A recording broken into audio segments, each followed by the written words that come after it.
네, 안녕하세요, 여러분들. 역사단 최태성! 만나 반가워요. 저는 여러분들 보는 게 너무 행복합니다. 여러분들 그런 생각 안 해봤어요? 저는 요즘 드라마라든지 영화라든지 진짜 역사를 빼놓지 않고 이렇게 활용하잖아요.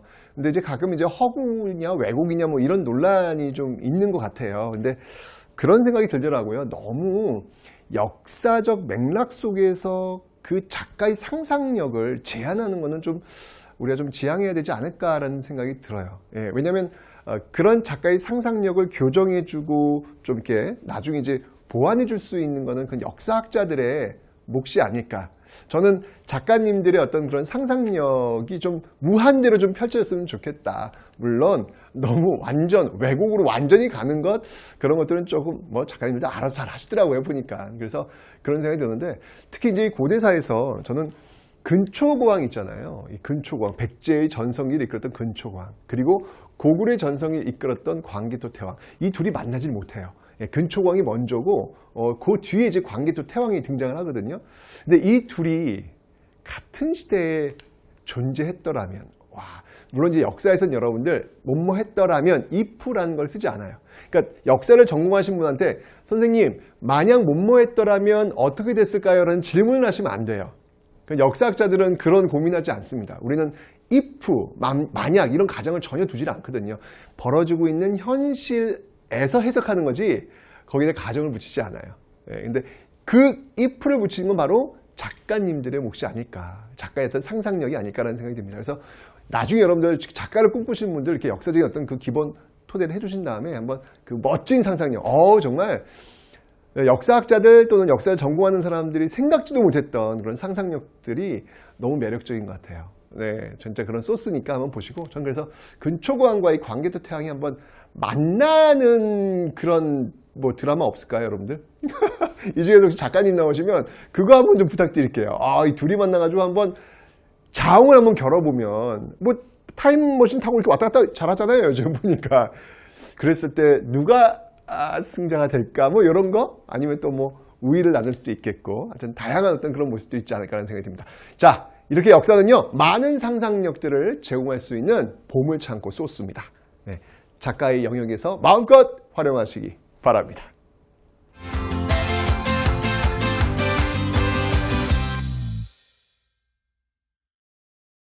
자, 이제 전 시간에 고구려에 이어서 백제를 한번 좀 살펴보도록 하겠습니다. 백제. 정말 여러분들 백제가 역사에서 많이 지워지고 희미해져서 그렇지, 백제 역시 고구려 못지않은 정말 엄청난 문화 강국이었습니다. 고구려가 군사 강국이라면 백제는 문화 강국이죠. 생각해 보세요, 여러분들. 고구려 백제 진라 중에서 가장 넉넉하게 잘 사는 나라가 어디였을까요? 백제예요.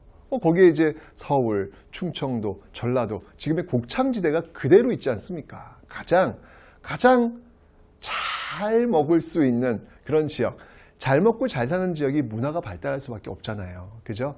그래서 그 배경으로 출발했던 나라가 백제이기 때문에 백제는 문화 강국으로서 정말 탑이다 라고 볼 수 있겠습니다. 그 백제를 한번 살펴볼 텐데요. 자, 일단 여러분들 백제를 세운 사람이 누구인가요? 여러분 잘 알고 있죠? 네, 바로 주몽의 아들입니다. 고주몽, 고구려를 세웠던 고주몽의 아들, 바로 온조입니다. 자, 이 온조가 세운 나라가 바로 백제다라는 것이죠. 자, 그래서 이 온조는요, 고주몽의 아들이에요. 고주몽의 아들이라는 거 기억을 좀 해 놓으시고요. 그리고 고주몽의 아들 또 있죠, 여러분들. 네, 지금 온조와 그 다음에 비류가 같이 내려와요. 그래서 여기 지금 비류. 네, 비류는 이제 어디로 가냐면, 비류는 미추홀로 가요. 미추홀은 지금의 인천이에요. 온조는 지금의 한강 지역으로 오고, 비류는 인천 쪽으로 가는데 인천 쪽에서 잘 정착을 못해요. 그래서 비류가 죽고 나서 그 유이민들이 다시 온조 쪽으로 옵니다. 그러면서 이제 백제라는 나라가 만들어지고 있더라라는 거. 그래서 비류 같은 경우는 여러분 미추홀이라고 일단 좀 기억을 좀 해놓으시면 되겠습니다. 미추홀. 하지만 이후에는 이렇게 온조 세력으로 합류가 되면서 백제라는 나라가 이제 만들어지게 된다라는 것이죠. 자, 이렇게 출발했던 백제, 고대 국가의 기틀을 제일 먼저 잡은 것은 고구려였잖아요. 그죠? 고구려였지만 가장 먼저 전성기를 이룬 나라는 백제라는 거죠. 왜? 일단 고구려가 이 중국과의 그 팽팽한 긴장감 속에서 유지가 되었다면 백제는 그런 염려는 없었어요. 오히려 중국의 어떤 선진 문물들과 많이 빠르게 교류하면서 빠르게 자리 잡고 빠르게 고대 국가의 어떤 전성기를 누릴 수 있었던 배경. 그래서 백제의 전성기가 다른 나라보다 가장 빨리 나타나게 된 그런 배경이다라는 것을 기억해 놓으시면 되겠습니다. 됐죠? 자, 그래서 이제 요 과정을 한번 정리해 보면요. 네, 바로 이 온조. 네, 온조부터 갈게요. 자, 이 온조가 어디에서? 네, 바로 한강.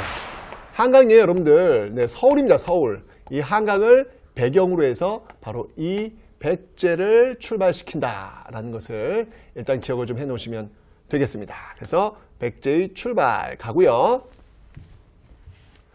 서울이야, 서울. 네, 이게 영화 황산벌인가? 그 영화에 이 백제 그 의자왕이 등장하는데 거기 전라도 방언, 전라도 말로 이렇게 얘기를 하니까 많은 사람들이 영화를 보면서 이후에 백제가 전라도 사람? 이런 식으로 인식이 굳혀지는 경우가 많이 있더라고요. 그렇지 않아요, 여러분들. 백제의 출발은 바로 이렇게 서울에서부터 이렇게 남쪽으로 아우르는 그런 모습들을 보이고 있습니다. 자, 이렇게 출발했던 이 백제. 백제는 이제 기본적으로 고대국가의 기틀을 잡아야 돼요. 제가 전시에 얘기했습니다. 고대국가 잡는 거, 뭐 율령이라든지 불교라든지 왕권 강화라고 했습니다. 그런 모습들을 보여야 된단 말이죠. 시스템을 정비해야 된단 말이죠. 개혁을 보여야 된단 말이죠. 자, 그 개혁을 보였던 왕이 누구냐? 바로 3세기에 등장하고 있었던 백제의 개혁 군주라고 볼 수 있겠습니다. 바로 고이왕이 있습니다. 고이왕. 고이왕. 자, 이 고이왕 같은 경우에는요, 관등이라든지, 이건 이제 관리들의 등급이잖아요. 그죠? 그리고 그 등급에 맞춰가지고 또 관복, 관리들의 어떤 복색, 이런 것들을 제정하는 모습들을 보이고 있는데 거의 비슷하게 율령이다 딱 이렇게 보긴 좀 어렵겠지만 거의 율령 시스템을 도입하는 어떤 이런 모습들이 지금 나타나고 있더라라고 하는 거. 자, 이렇게 이제 개혁군주의 어떤 모습들을 지금 보이고 있는 거예요. 그러면서 이제 여러분들 백제와 또 마한이라는 게 있었잖아요. 여러분 사만 기억나? 마한 지난 변한이요. 그죠? 그 마한에 가장 힘이 셌던 나라가 어떤 나라냐면 목지국이라는 나라예요. 그러니까 마한도 여러 소국들이 이제 형성하고 있는데 그 중에서 가장 힘이 셌던 나라가 목지국인데 이 마한의 목지국을 그러니까 마한 전체를 다 병합한 건 아니에요. 이 목지국 제일 센 목지국만 우선 일단 병합하는 모습들. 이게 이제 고이왕. 어떤 개혁을 담당했던 고대 국가의 기틀을 잡고 개혁을 담당했던 고이왕 때 있었던 내용들이다라고 하는 것을 일단 여러분이 기억을 해놓으시면 되겠습니다. 고이왕은 지금 이런 모습들을 지금 보이고 있습니다. 자, 이렇게 이제 고이왕의 이런 개혁 성공한 거죠. 뭐 그렇게 이제 중국과의 어떤 팽팽한 긴장감 이런 게 없으니까 고구려처럼 그대로 자연스럽게 부드럽게 올라오면서 드디어 빠밤 전성기를 구가하게 되는 겁니다. 바로 여러분 4세기는요 백제의 전성기예요. 4세기는 바로 백제의 전성기다라고 제가 설명을 드렸습니다. 5세기가 이제 고구려의 전성기라면 백제는 4세기를 주인공으로 잡고 있죠. 그 4세기 백제의 주인공을 만들었던 왕은 누구다? 그 이름도 유명한 바로 근초고왕. 정말 정복군주 고구려의 광개토 태왕이 있다면 백제는 근초고왕이 있겠습니다. 자, 이 근초왕은요 정말 이 정복 군주로서의 어떤 그런 모습들 많이 보여요. 정말 진출이라든지 이런 것들 많이 보이는데 여기 이렇게 보면요, 여러분들 대외적인 적 한번 봅시다. 이게 요하강입니다. 요하강. 요하강을 중심으로 해서 요서. 여기가 이제 요서예요. 요서. 요하강을 중심으로 서쪽을 요서. 예, 그리고 동쪽을 요동. 이렇게 이제 이야기한단 말이죠. 예, 그런데 이 근초강은요, 서울이잖아요. 여기 서울, 그죠? 이 서울에서 와, 영토를 진출을 이렇게 요서 지역 요서 지역 진출하고요. 그 다음에 일본 규슈, 이 규슈 지역까지 또 진출하는 그런 모습들을 지금 보이고 있더라라고 하는 것이죠.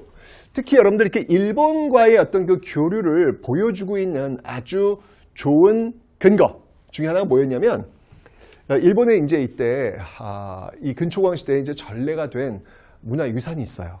그게 뭐냐면 바로 칠지도라는 겁니다. 칠지도. 와, 이 칠지도는요, 멋있어요. 예, 칠지도는 7개의 그 가지. 일본 애니메이션에 보면요, 건담 시리즈인가? 제가 옛날에 어렸을 때 많이 갖고 놀았던 건데, 건담 시리즈 같은 거 보면 이렇게 칼을 들고 있습니다. 근데 칼 같은 걸 잘 보면 이렇게 불꽃 모양으로 이렇게 돼 있는데, 그게 칠지도 모양에서 따온 거예요. 예. 7개의 그 가지가 있는 그 칠지도. 멋있어요. 예, 멋있습니다. 게다가 이 칠지도는 가운데다가 글자를 새겨놨어요. 그것도 금으로. 상감 박아놓은 거야. 이게 여러분들 아무나 할 수 있는 기술이 아니에요. 철로 그렇게 멋진 칼을 만드는 기술도 어렵고, 그 칼에다가 금으로 도 새겨 넣는 것도 어렵고, 이 최첨단 기술, 철을 다룰 줄 아는 나라가 선진국이야. 예, 선진국입니다, 여러분들. 그런 능력이 있는 나라가 바로 이 백제 근초고왕 시대였다라는 것이죠. 잘 나가는 나라였습니다. 네. 그래서 이런 어떤 그 흔적들을 지금 볼 수 있다라는 거. 그래서 뭐 요서 지역이나 규슈 지역과 진출하는 모습들. 그리고 네, 정복! 빠밤! 이제 쭉 내려와서요. 바로 마한. 이 마한이잖아요, 여러분들. 이 마한 지역을 완전히 병합하는 모습들. 네, 마한 지역을 완전히 병합. 고이왕 때는 그 중에 이제 우두머리라 할 수 있는 목지국을 지금 제압을 했는데, 근초광 때는 자 이렇게 마한 지역을 병합하는 그런 모습들. 여기에 그친 게 아니에요. 놀랍게도 와, 이 근초광이 치고 올라가요. 치고 올라갑니다. 치고 올라가서 어떻게 했을까요, 여러분들? 여기에 지금 고구려 있잖아요. 고구려. 그죠? 이 고구려 고국 원왕, 고구려 고국 원왕을 공격합니다. 네, 공격해서 고국 원왕을 전사시키는, 고국 원왕, 고구려의 고국 원왕을 전사시키는 고구려 역사 초유의 위기를 만들어냈던 장본인이 바로 이 근초고왕이다 라는 것이죠, 여러분들. 정말 대단한 백제의 정복 군주가 아니었을까라는 생각이 듭니다. 이게 바로 근초고왕 때 있었던 모습들. 그러니까 여러분들 주변국들이 정말 얼마나 벌벌 떨었겠습니까? 고구려 같은 경우에는 제가 얘기했잖아요. 앞에서 단 한 번도 외침의 과정 속에서 단 한 번도 왕이 죽은 적이 없었던 고구려. 그런데 처음으로 이 근초고왕 때 바로 이렇게 고국 원왕이 전사하는 모습들, 그런 위기 속에서 그걸 극복해냈던 왕이 바로 소수림 왕이다라고 제가 설명드렸잖아요. 율령, 불교, 태학 이 과정을 통해서 변화와 개혁을 통해서 다시 새롭게 태어나서 광개토 시대를 열었다라고 설명드렸잖아요. 어쩌면 그 고구려를 흔들었던, 왕창 흔들었던 그 인물이 바로 근초고왕이다라는 것을 여러분들이 기억해 놓으시면 되겠습니다.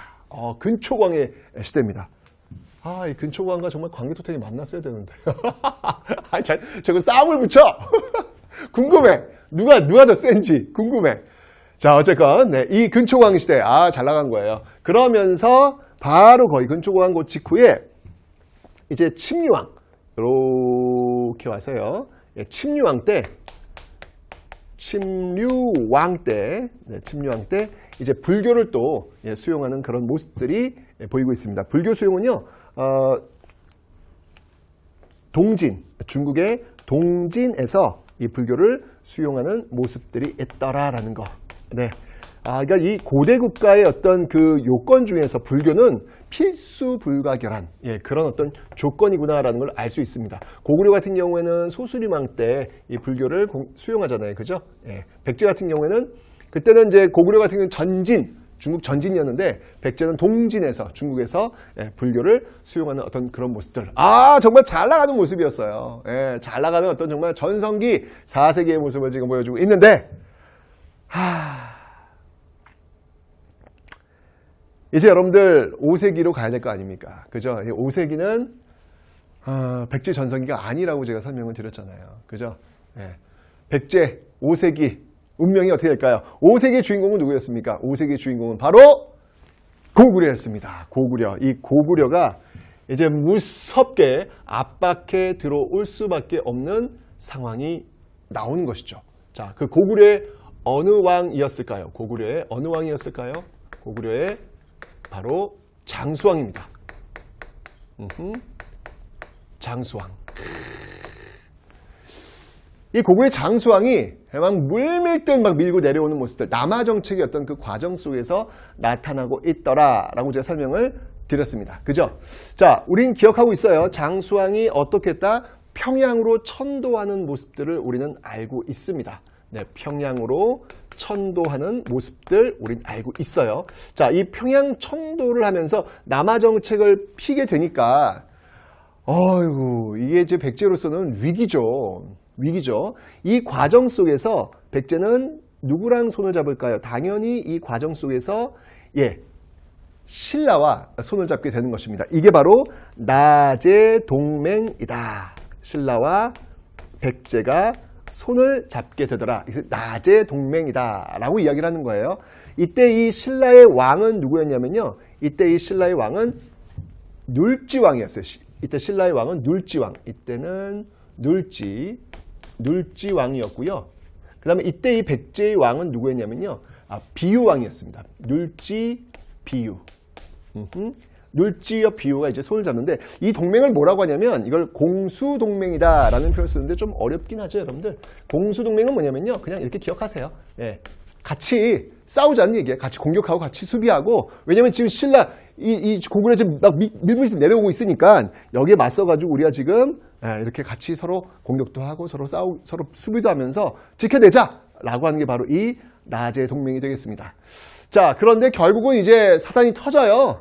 평양천도뿐만 아니라 아예 그냥 이 장수왕이 더 밀고 내려와서 아예 한성을, 백제의 한성을 함락해버리는 이 초유의 사태가 벌어지게 됩니다. 이 과정에서 여러분들 어떤 일이 벌어진다? 네, 맞습니다. 바로 계로왕이 전사하게 되는 사태가 벌어지게 되는 것이죠. 자, 이 과정 속에서 이 계로왕이 전사하게 됩니다. 계로왕의 전사.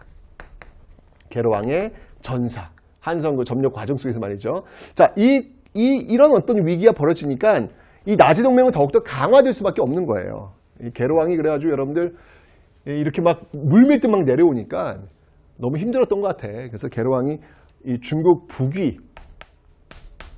북위에 SOS를 치기도 했어요. 고구려를 좀 같이 치자. 이 고구려 자꾸 이렇게 막 짐승처럼 그냥 달려든다. 좀 치자라는 뭐 그런 모습도 있는데 이게 여러분들 외교라고 하는 건 여러분들 힘이 있어야 됩니다. 고구려가 지금 이렇게 힘이 센데 북위가 함부로 백제와 손잡기는 좀 어렵죠. 그죠? 결국은 성공하지 못한 어떤 그런 모습도 보이는데 결국 계로왕은 죽게 되는 것이죠. 자, 그러면서 이후에 결국 이제 웅진으로 천도를 하게 되는 것이고요. 그리고 나제 동맹은 더욱더 강화될 수밖에 없는 거예요. 자, 이때 이런 어떤 과정 속에서 체결했던 나제 동맹은요. 이 신라의 왕은 소지왕이었고요. 백제의 왕은 동성왕이었습니다. 동성왕. 근데 이 나제 동맹은 좀 더 이제 강화된 동맹인데 이건 아예 결혼 동맹을 체결해요. 결혼 동맹. 그러니까 더욱더 끈적끈적해지는 거죠, 여러분들. 얼마나 지금 5세기가 지금 얼마나 위기 상황인지 이런 동맹의 어떤 성격을 보면 여러분들이 아시게 될 겁니다. 그리고 이 과정 속에서 결국은 백제는 어떻게 한다? 백제는 지금 웅진으로 지금 천도하는 모습들 나타나고 있습니다. 웅진 천도가 여기서 나오고 있는 것이죠. 웅진은 지금의 어디냐면 공주예요, 공주. 웅진, 공주, 천도를 하고 있더라라는 거 이거 기억을 좀 해놓으시면 되겠습니다. 5세기가 이렇게 위기입니다. 이게 참 이 나비 효과인 것 같아요. 이 고구려 장수왕이 딱 밀고 내려오면서 이 엄청난 위기들이 지금 막 쏟아지고 있는 모습들 지금 여러분들은 확인하고 계신 겁니다. 자, 이렇게 해서 지금 웅진 천도로 왔는데 이러니까 지금 난리가 난 거예요. 뭐 왕의 권위는 뭐 떨어질 대로 떨어질 수밖에 없는 것이고 지금 일단 급한 대로 지금 웅진을 들어왔어. 되게 좁아요. 웅진 그 공산성 안에 여기 이제 웅진 그 성이 뭐냐면 공산성이거든요. 여기 가면 이제 공산성을 볼 수 있습니다. 공산성. 굉장히 좁아요. 가보시면 알겠지만 아이고 여기 이제 왕이 살았단 말이야 할 정도로 굉장히 좁은 어떤 그런 공간인데 일단 살아야 되니까 그죠? 방어하기 위해서 공산성 들어왔는데 문제는 뭐냐면 체제를 다시 시스템을 정비를 해야 될 거 아니에요. 그죠? 사실은 이렇게 계로왕이 전사하면서 백제도 이제 망할 수 있는 어떤 그런 상황이었는데 이제 백제의 어떤 힘이었던 것 같아요. 문화 강국으로서의 그 힘이 버텨낼 수 있는 어떤 그런 힘을 주지 않았나라는 생각이 듭니다. 그 버텨내고 다시 백제를 정신 차리게 만들었던 왕이 누구냐면 바로 무령왕이에요. 무령왕. 자, 이 무령왕은 어떻게 했냐면 22담로예요. 22담로에 자신의 오른팔들을 보내요. 예, 왕족들을 파견합니다. 그렇겠죠. 자신의 오른팔들을 보내가지고 그 지역들을 장악하는 어떤 그런 의도가 지금 보이고 있는 거예요. 추락한 이 왕권을 다시 한번 되찾겠다라는 어떤 그런 의도. 근데 여러분, 무령왕은 여러분들, 이게 놀랍게도 이 무령왕은 여러분들, 고향이 어디냐면 일본이에요. 예, 이분 제1교포세요. 제1교포. 예, 일본에서 태어나신 그런 분입니다. 그러니까 여러분들 백제와 일본의 관계는요, 정말 제가 이제 계속 얘기하겠지만 정말 긴밀한 관계예요. 예. 백제의 왕이 될 때 일본 쪽에서 건너오는 어떤 그런 사례들이 굉장히 많이 있는데 그 중에 한 명이 바로 무령왕. 물론 이제 백제의 혈통인데 일본에 가 있다가 이제 와서 왕이 되는 어떤 그런 모습이 되겠습니다. 특히 이제 무령왕 하면 여러분 무령왕릉이 너무 중요한데 이때 이 무령왕을 보면 여러분들 와 진짜 이 중국 남조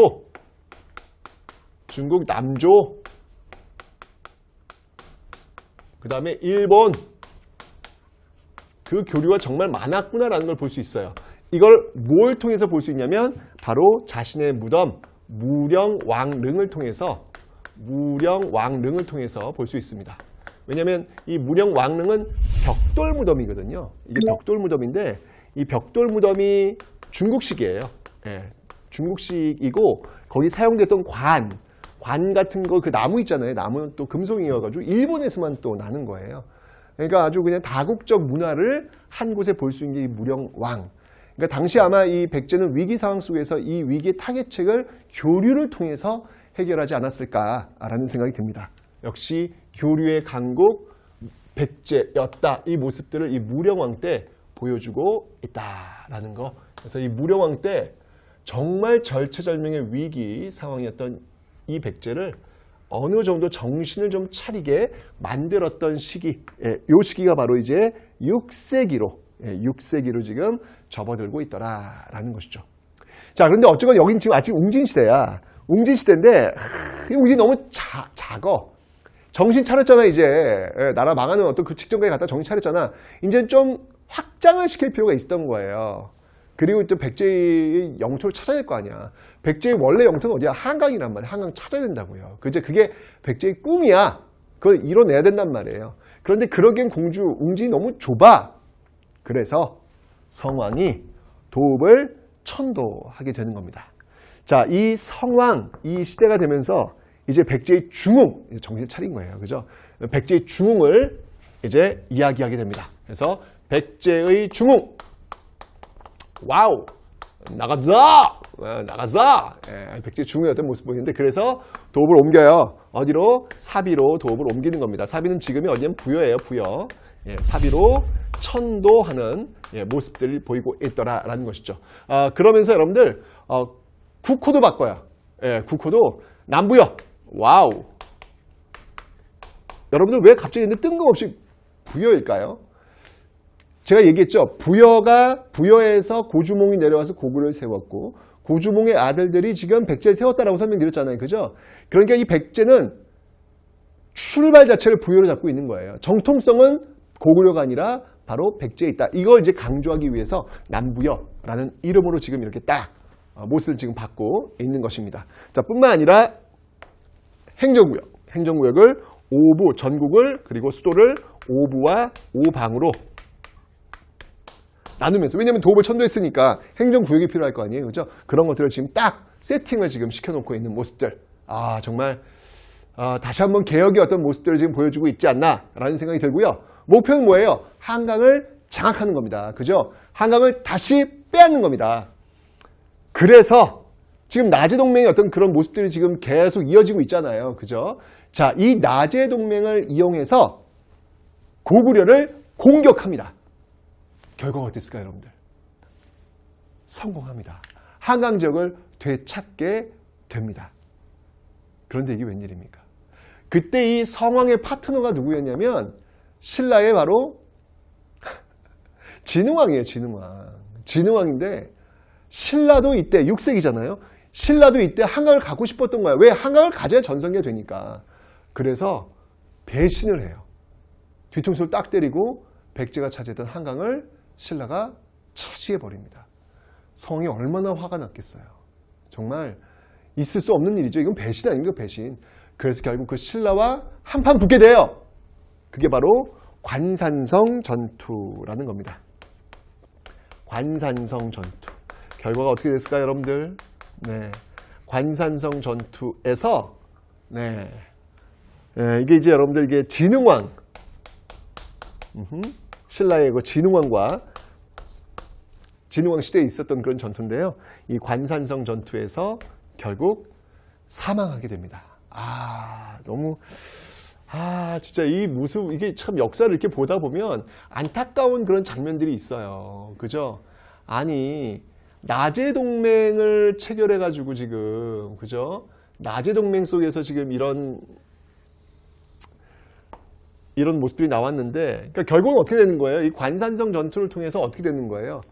성왕 때 나제동맹은 이제 끝나게 되는 거예요.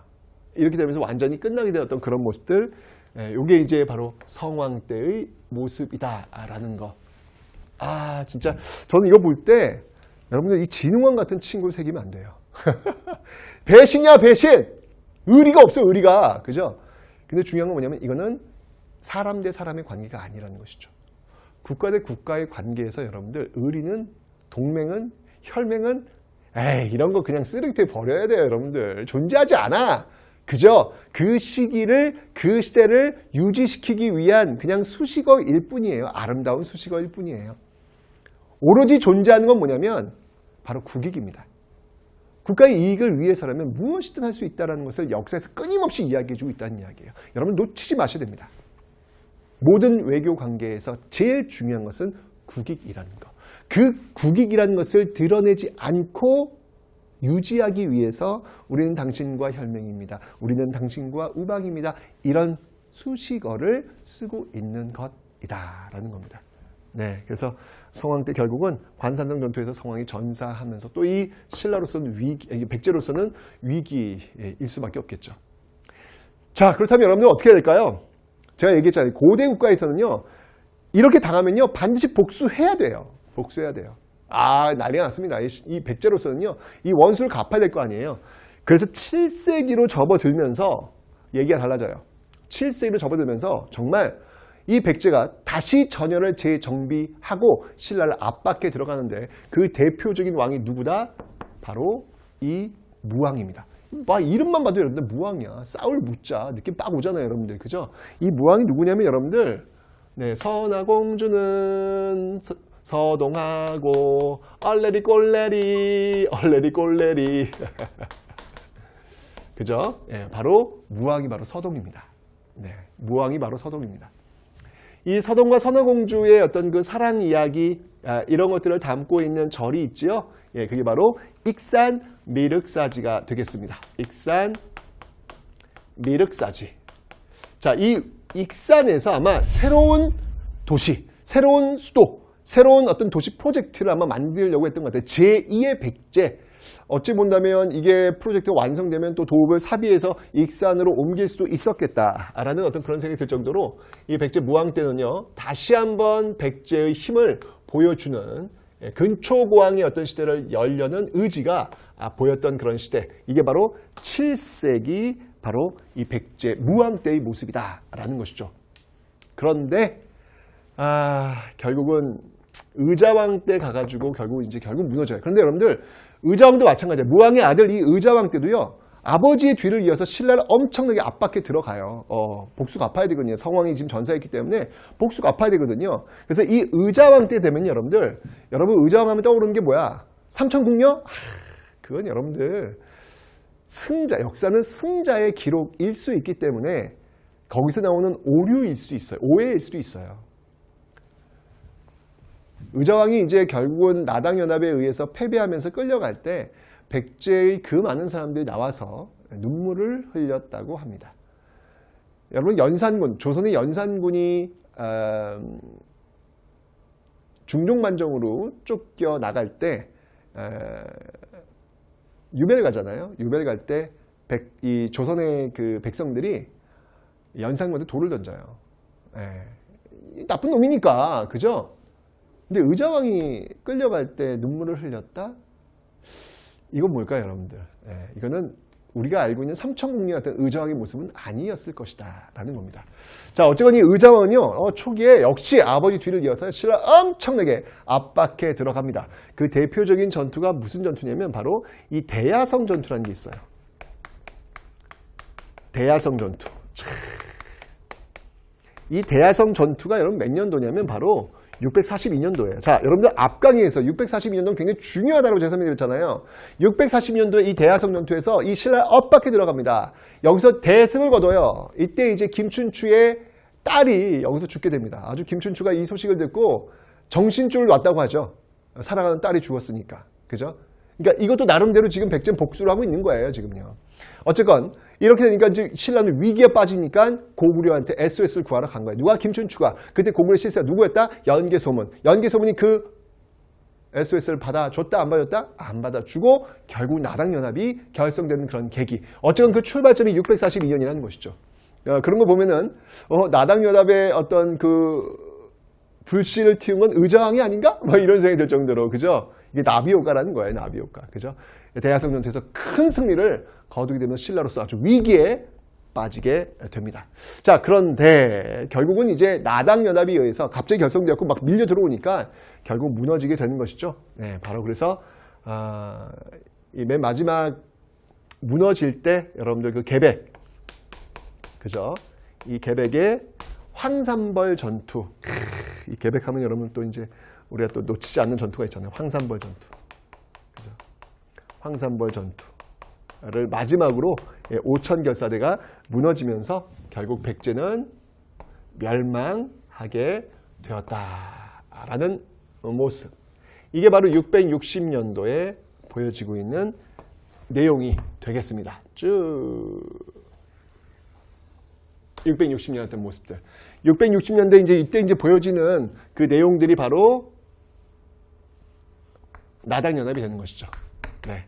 이 나당연합에 의해서 이 백제는 결국 무너지게 되더라. 이게 바로 660년도다. 660년도다라는 것입니다. 그런데 여러분들, 백제가 이렇게 멸망했지만 여기서 끝난 건 아니었어요. 이때 이제 부흥운동을 또 전개합니다. 백제의 부흥운동을 전개하는데 이 부흥운동을 이끌었던 사람들을 좀 여러분들 기억을 좀 해 놓으셔야 될 것 같아요. 부흥운동을 이끌었던 대표적인 사람들이 있다면 그들은요 바로 흑도복, 흑치상제,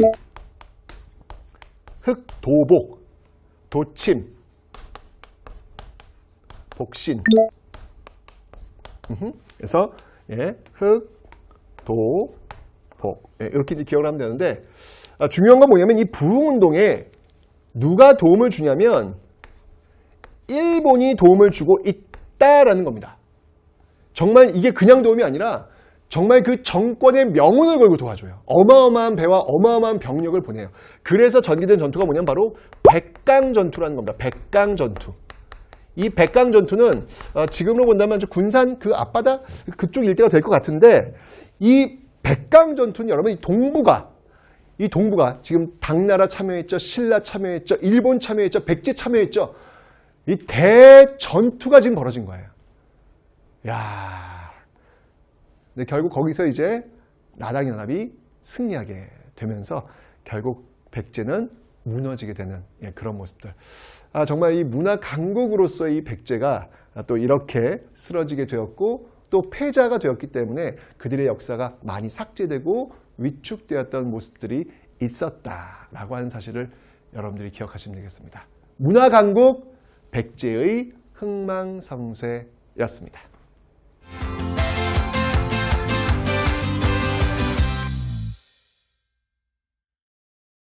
자, 이제 신라입니다. 여기서 주목할 게 있어요, 여러분들.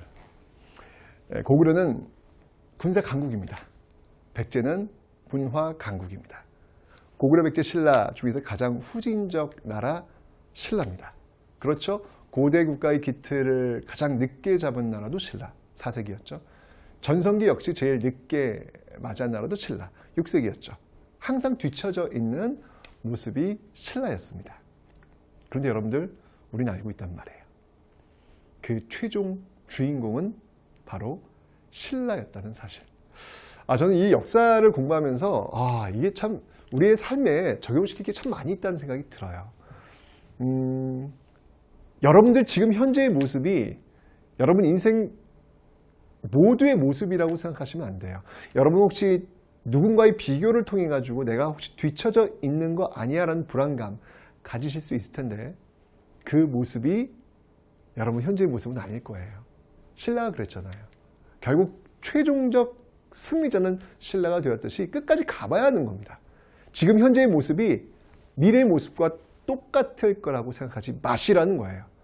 네, 여러분도 여러분 개인의 신라, 그 모습을 담아낼 수 있는 겁니다. 자, 가장 후진적 국가라고 이야기받았던 신라, 하지만 최종적 주인공은 바로 신라가 된다는 그 사실, 그 알면서 한번 출발해 보도록 하겠습니다. 자, 여러분들 신라는요, 이게 참 이게 느려요. 뭐든 느려요. 신라를 세운 사람이 누구죠, 여러분들? 신라를 세운 사람 김알지야. 네, 경주 김씨 시조이고요. 네, 신라를 세운 사람은 여러분은 박혁거세가 되겠습니다. 그래서 박혁거세가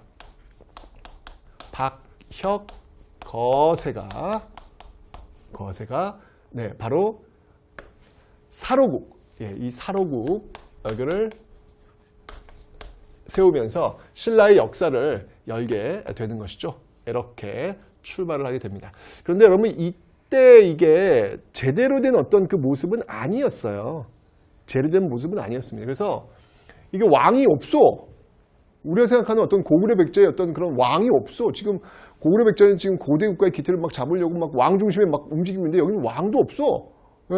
그래서 그냥 여기는 돌아가면서 지금 이루어지고 있죠. 그 이후에 보면 알겠지만 여러분들, 박씨, 박혁거세, 그 다음에 석씨, 그 다음에 김씨, 이런 식으로 돌아가면서 왕위를 지금 이어가고 있단 말이에요.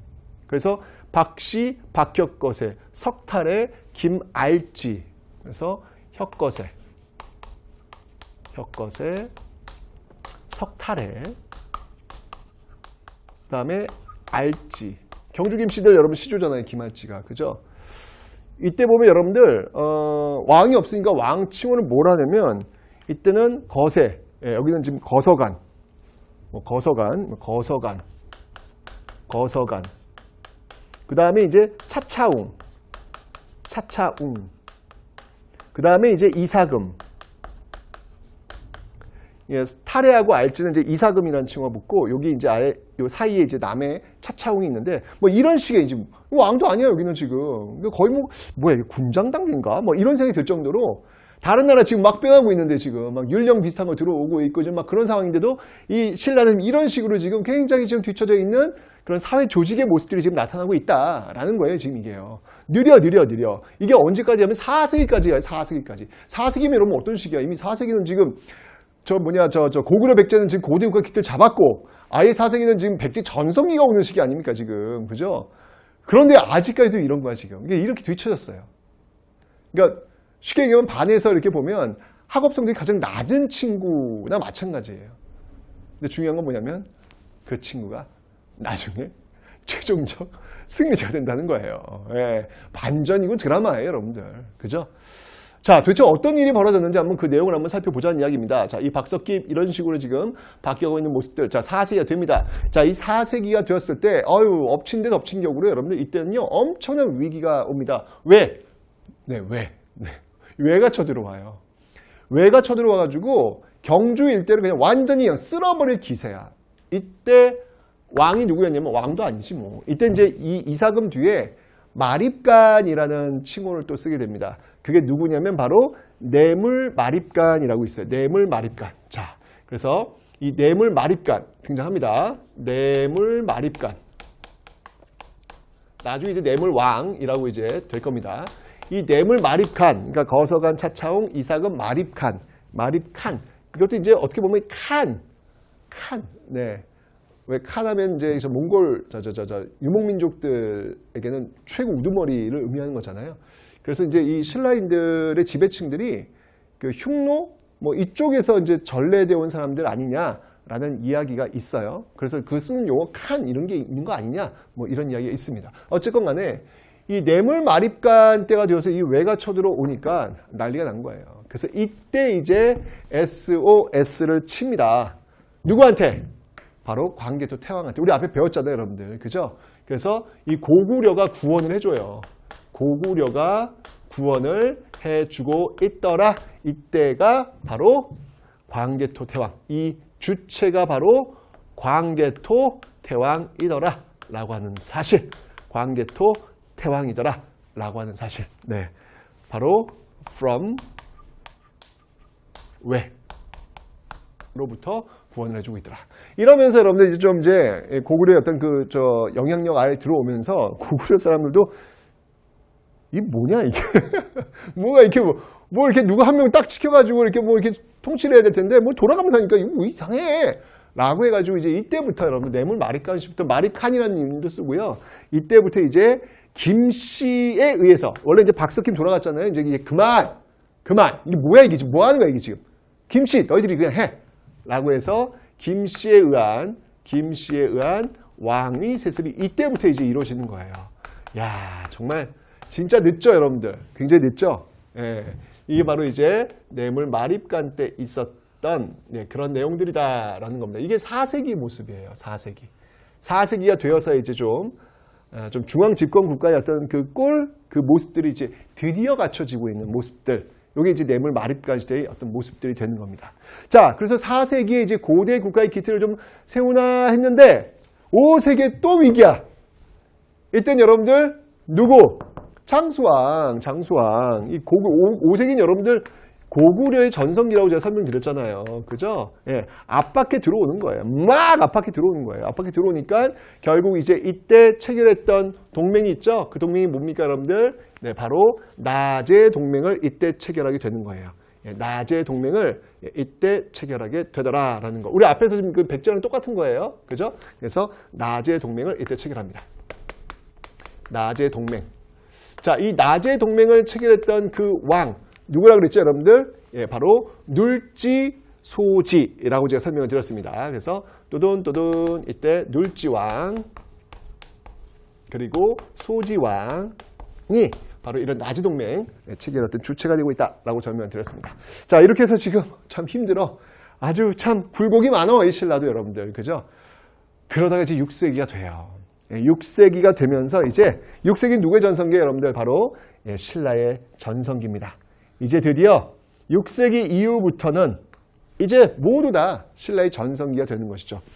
항상 얘기했습니다, 여러분들. 전성기는 그냥 오는 것이 아니다. 바로 그 전성기를 누리기 위해서는 뼈를 깎는 변화의 과정이 있어야 된다. 개혁해야 된다.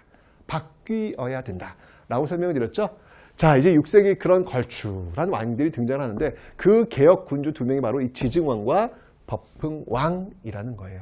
이 지증왕과 버풍왕의 시대가 있기에 이제 신라 전성기 바로 진흥왕의 시대가 열리게 되는 겁니다. 똑같아요. 고구려도 소수림왕의 시대가 있기에 광개토 태왕과 장수왕의 시대가 열리듯이 신라도 역시 마찬가지로 지증왕과 버풍왕의 개혁이 있기에 전성기 진흥왕의 시대가 열리게 된다. 자, 그럼 이들은 어떤 모습들을 보이는가 보도록 하겠습니다. 먼저 이 지증왕은요. 야, 이게 우리도 좀 이렇게 왕이라는 좀 칭호를 좀 쓰자. 왜 우리는 이러냐? 뭐 마립간이 뭐냐? 마립간이. 우리도 왕 하자, 왕. 그래서 이때부터 이제 왕이라는 이름을 쓰는 거예요. 왕이라는 칭호를. 그래서 이제 그 앞에 있는 뇌물 마립간도 뇌물 왕이 되고 이제 그런 거고. 그다음에 야, 우리도 좀 나라다운 나라 이름을 좀 갖자. 무슨 사로국이니 서라버리니 뭐 이러냐? 우리도 이제 나라다운 나라 이름. 뭐 신라. 그래, 신라 좋다, 신라. 이때 이제 신라라는 이름을 또 이제 딱 나라 이름으로 딱 정하게 되는 것이죠. 그리고 이제 지증왕 때 우리도 이제 좀 이렇게 정복 다른 나라 이렇게 우리가 이렇게 당하지만 말고 좀 이렇게 다른 나라도 좀 이렇게 정복 좀 하고 좀 고대 국가가 이게 뭐 정복하는 거라면 우리 좀 그런 거 좀 한번 해보자라고 해서 정복한 나라가 바로 우산국. 우산국을 이때 정복을 합니다. 누구를 보내요, 여러분들? 예, 바로 이사부. 신라 장군 이사부 지하에서 웃는다 독도는 우리 땅. 이게 이제 이때 지증왕. 이 우상국 편입하면서 독도가 이제 딱 들어오면서 이 독도가 이제 우리 영토 첫 출발이 되는 그 모습들이 지금 나오고 있는 겁니다. 그죠? 그리고 이제 경제적인 측면에서도요, 굉장히 많은 도읍을, 많은 변화를 보이고 있습니다. 자, 먼저 이때, 좀 사람들이 좀 많이 있으니까 좀 이렇게 시장 같은 것도 좀 만들고 좀 이제 그러자라고 해가지고 동시를 만들어요. 그리고 이제 이때 우경을 또 장려하는 모습들도 보이고 있습니다. 우경을 장려, 소를 이용해서 농사를 짓는 모습들, 그리고 동시, 시장도 좀 짓고요. 그리고 시장을 또 감독하는 동시전, 시장 어떤 그 질서를 감독하는 동시전, 이런 것도 좀 이제 만들는 어떤 그런 모습들이 지금 나타나고 있다라는 것이고, 그리고 이제 이때 이제 드디어 순장이라는 제도가 있었어요. 여러분 기억나시죠, 여러분들? 그 앞에 이제 부여, 순장 제도 있다 그랬잖아요. 그게 이제 사실 뭐 부여만 있는 게 아니라 굉장히 좀 여기저기 있었던 모습들인데, 지증왕 때 와가지고 순장을 또 금지하는 그런 모습들이 지금 나타나고 있더라. 이게 이제 6세기 지증왕 때 보여지고 있는 여러 개혁의 내용들이더라라는 겁니다. 바로 이런 개혁들이 있기 때문에 다르잖아요. 이전까지 내려왔던 어떤 그 자신들의 모습 껍데기를 벗고 새롭게 변화하려는 지증왕의 어떤 개혁들 보고 있습니다, 여러분들. 그죠? 자, 그리고 이제 버풍왕 시대로 옵니다. 이 버풍왕 시대로 와서는요, 싹 바꾸자, 이제. 진짜 확실히 바꾸자. 라고 하면서, 이때 여러분들 놀랍게도, 연호도 써요. 버풍왕도 연호도 써요. 와.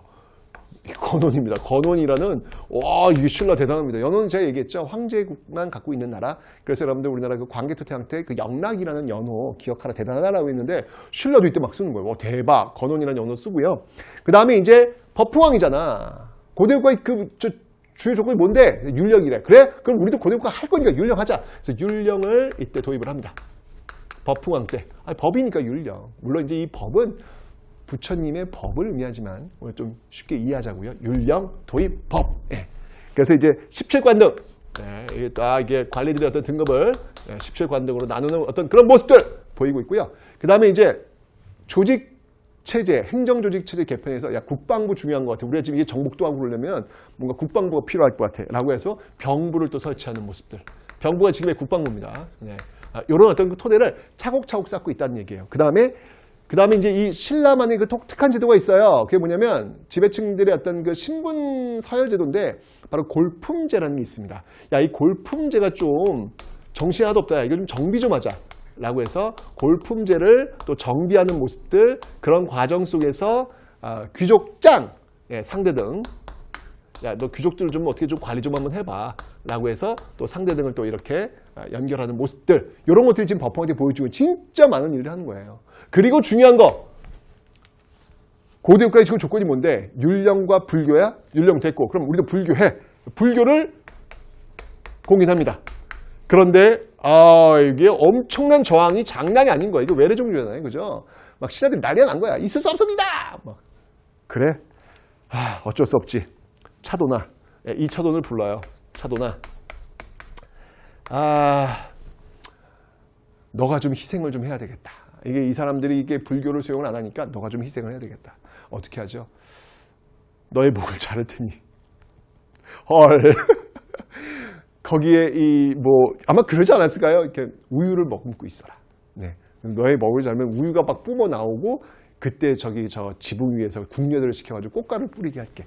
어쨌건 간에 팩트는 이거예요. 이 차도의 목을 잘랐더니 흰 피가 솟아오르고 하늘에서는 꽃비가 내렸더라. 뭐 이런 얘기잖아요. 그러니까 이 신하들이 놀래가지고, 이게 바로 부처님의 힘이구나라고 하면서 그때부터 불교를 믿었다. 뭐 이런 얘기 나오지 않습니까, 여러분들? 그래서 그런 과정, 그러니까 얼마나 힘들어요. 변화라고 하는 거, 개혁이라는 게 이렇게 힘들다고요, 여러분들. 근데 이런 걸 해야지만 전성기가 온다는 거예요. 역사에서 지금 또 한 번 얘기해주고 있는 겁니다. 그죠? 그리고 바로 금관가야를 이때 버풍왕 때 드디어 정복을 하고 있더라. 금관가야의 쇠퇴는 광개토 태왕 때고요. 멸망은 버풍왕 때, 신라 버풍왕 때 멸망되고 있다라고 하는 것도 여러분이 정리를 해놓으시면 되겠습니다. 자, 바로 이렇게 버풍왕의 그 개혁 내용들. 자, 이제 이런 개혁들이 세팅이 됐어. 이제는 어떻게 하면 되는 거예요? 이제 힘들게 했으니까 드디어 이제 전성기로 좀 이어지면 되는 것이겠죠. 자, 이렇게 갑니다. 자, 이러면서 이제 그 전성기 왕이 등장하니 그 왕은 바로 누구다? 바로 진흥왕이다 라는 겁니다. 진흥왕. 이 진흥왕과 이 버풍왕의 개혁이 있었기 때문에 이 진흥왕의 어떤 그 전성이 나오는 건데, 자, 이 진흥왕은요, 근데 전성기를 하려면 여러분 조건이 있어. 조건이 뭐야? 뭘 가져가야 돼? 어느 지역을 가져가야 전성기를 누릴 수 있어? 어디예요? 한강입니다. 한강. 한강을 장악해야 되거든요. 근데 한강은 지금 누구 땅이야? 고구려 갖고 있단 말이에요. 그죠? 근데 그때 진흥왕 파트너 성왕이 우리 함께 손잡고 고구려를 공격해서 한강을 회복하재. 오케이. 왜? 나제동맹이니까. 근데 욕심이 생긴 거야. 우리가 이제까지 어떤 그 후진적 국가에 머물러 있었는데 우리가 전성기를 구가려면 우리가 한강을 확보해야 되는 거 아니야? 그렇다면 나제동맹? 이거 100여 년 동안 내온 건데 이걸 깨? 그렇지만 국익이야. 어쩔 수 없지. 라고 해서 결국은 딱 백제 뒤통수를 때려가지고 한강 지역 확보하잖아요. 열받은 백제 성왕 한방 붙죠. 그게 바로 관산성 전투가 되겠습니다. 그 관산성 전투에서 승리를 합니다. 관산성 전투에서 승리를 하고 성왕을 전사시키고 드디어 한강을 장악했습니다. 와, 이야, 진짜 한강을 장악했네. 신라가 한강을 장악했네. 아, 신라가 드디어 한강을 확보하게 되는 모습들, 이게 바로 이제 진흥왕 때 보여지고 있는 내용들이라는 것이죠. 엄청난 겁니다. 자, 이러면서 진흥왕은요, 정복군주로서 굉장히 영토를 확장하는 어떤 모습들이 보이고 있는데, 그때마다 이 진흥왕이 좀 이렇게 어딜 가면 이렇게 흔적을 좀 남기는 스타일인 것 같아요. 나 여기 왔어. 그거 어떡할래, 그러면. 뭐 비석 하나 세워봐. 뭐 이런 거. 내가 이게 순수할 테니까, 돌아다닐 테니까, 돌아다니는 거나 비석 하나 딱. 헤이, 비석. 뭐 이렇게 세웠던 것 같아요. 진흥왕 하면 순수비. 그죠? 그리고 어느 지역을 깨서 이겼을 때, 딱 물리쳤을 때 또 거기에 대한 승전 기념비, 이런 걸 적성비라고 하거든요. 이런 비석들을 많이 세워요. 그래서 단양에 가면 진흥왕과 관련된 적성비가 있어요. 적성비가 있고, 그 다음에 영토 확정의 과정 속에서 세웠던 비석들이 있으니 그 비석을 우리는 순수비다라고 이야기합니다. 순수비. 그 지역을 이렇게 다니면서 세운 거죠. 근데 이 순수비 중에서 이 한강 유역을 점령했잖아요. 이것과 관련 있는 대표적인 순수비가 있다면 북한산 순수비예요. 북한산 순수비. 이 북한산 순수비는 바로 이 한강 유역을 장악한 그런 어떤 결정적 근거가 되겠죠. 북한산 순수비는요. 근데 이 북한산 순수비를 이게 바로 진흥왕 순수비다라고 밝힌 인물이 있어요. 그 밝힌 인물이 이게 나중에 가서 조선 후기 실학자 김정희, 추사 김정희 있잖아요. 이 김정희에 의해서 이 북한산 순수비가 바로 이 진흥왕 순수비라는 사실을 이때서야 밝혀내는 그런 모습들도 있다라는 거 하나 여러분 기억을 좀 해 놓으시면 되겠습니다. 됐죠? 자, 뿐만 아니라 이 진흥왕은요, 이제 이 화랑도 있잖아요. 이게 좀 신의 한 수인데 이 화랑도를 개편합니다. 화랑도를 개편하고 있더라. 이게 이제 나중에 이제 여러분들 삼국통일이 있어가지고 굉장히 중요한 역할을 하게 될 겁니다. 네, 나중에 이제 개백하고 그 황산모 전투에서 굉장히 곤혹스러운 위치 자꾸 지잖아요. 질 때 이제 화랑들이 나가가지고 정말 몸 던지면서 전세를 지금 뒤집어 놓는 어떤 그런 모습들 있습니다. 어쩌니 진흥왕이 어떤 이런 개혁들 과정 속에서 여러분들, 지금 이제 한강 장악하니까 여러분들 여기서 이제 중국과의 직교역이 이루어지는 거예요. 그 중국과의 직교역을 또 이뤄냈던 그런 공간이 어디였냐면, 바로 당항성입니다. 여기서 이제 당항성을 통해서 중국과의 어떤 직교역이 이루어지고 있더라라고 하는 거. 한강을 통해서 나오고 있는 모습 기억하시면 되고요. 그 다음에 이제 여러분들 진흥왕 때 드디어 대가야. 이 대가야가 멸망되고 있습니다. 대가야가 멸망되면서 완전히 이제 무너지게 되는 것이죠. 나중에 이제 여러분이 대가야가 무너지면서 이 김의 김씨들이 이제 신라로 편입이 되는 거예요. 근데 그때 이제 뭐 김무력이라든지 또 그 뒤를 이어서 김유신이라든지 그런 인물들이 지금 요 과정 속에서 지금 신라로 들어오게 되는 것입니다. 어쨌건 6세기는 바로 이 신라의 시대였고요. 그 신라의 시대를 이끌었던 전성기 군주가 바로 진흥왕이었다라고 하는 사실. 자, 이제 드디어 예, 전성기 시대를 구가하게 되는 모습들이 나오고 있습니다. 진흥왕이 6세기였습니다. 자, 그러면서 이제 7세기로 넘어갑니다. 7세기로. 자, 7세기로 넘어가면서 신라는요, 당나라와 손을 잡게 됩니다. 자, 그러면서 나당 연합을 이루게 되죠. 나당 연합을 이루게 됩니다. 자, 나당 연합을 이루면서 어떻게 합니까, 여러분들? 나당 연합의 결과 백제를 먼저 멸망시키고요.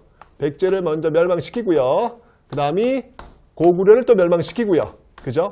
이런 모습들을 지금 흘러가고 있잖아요. 자, 그런데 이 당나라가 약간 좀 생각이 좀 달라졌네. 당나라가 말이죠. 아예 신라까지도 그냥 다 장악해 보려고 하는 거예요. 이러면서 한판 붙게 됩니다. 그게 바로 나당 전쟁이 펼쳐지게 되는 것이죠. 나당 전쟁. 자, 이 나당 전쟁과 관련된 지역 반드시 기억해 두셔야 돼요. 바로 매소성, 그 다음이 기벌포 전투. 여기에서 승리하게 되면서 당나라를 축출시키고 드디어 삼국 통일을 이루어내게 되더라라고 하는 겁니다. 아시죠, 여러분들? 이 나당 연합과 백제를 멸망시키는데 굉장히 큰 공을 세웠던 왕이 있죠. 네, 이 왕이 바로 누구냐면 바로 김춘추예요. 김춘추. 김유신과 함께, 그죠? 나중에 이제 태종 무열왕이 되는 인물이고요.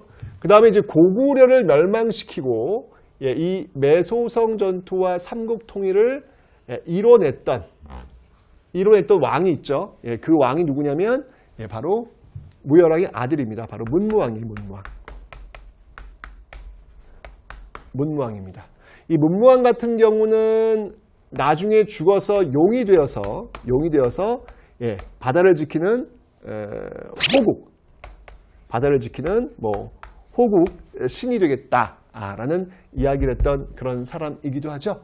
이렇게 되면서 결국 신라는 여러분 끝나지 않았어요. 이제 시작이야. 이제 통일신라로 올라가는 모습들이 이제 나타나게 될 겁니다. 이야, 정말 드라마야, 드라마. 그죠?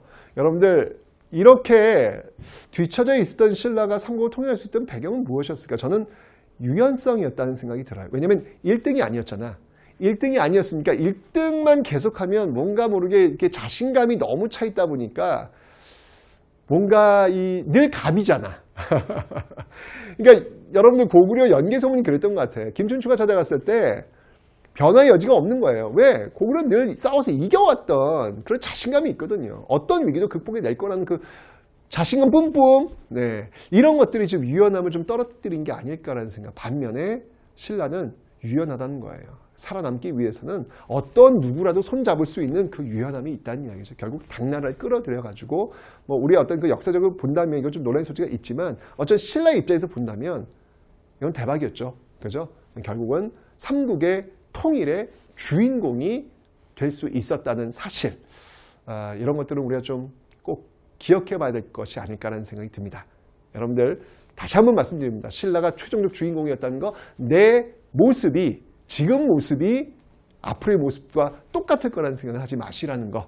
네, 좀 더 많은 꿈을 가지시고 여러분들이 이룰 수 있는 그 전성기를 위해서 끊임없는 변화와 개혁을 통해서 지금의 모습 훨씬 더 건강한 모습으로 성장할 수 있도록 한번 역사를 통해서 한번 여러분들이 배워보시기 바랍니다. 신라와 백제였습니다.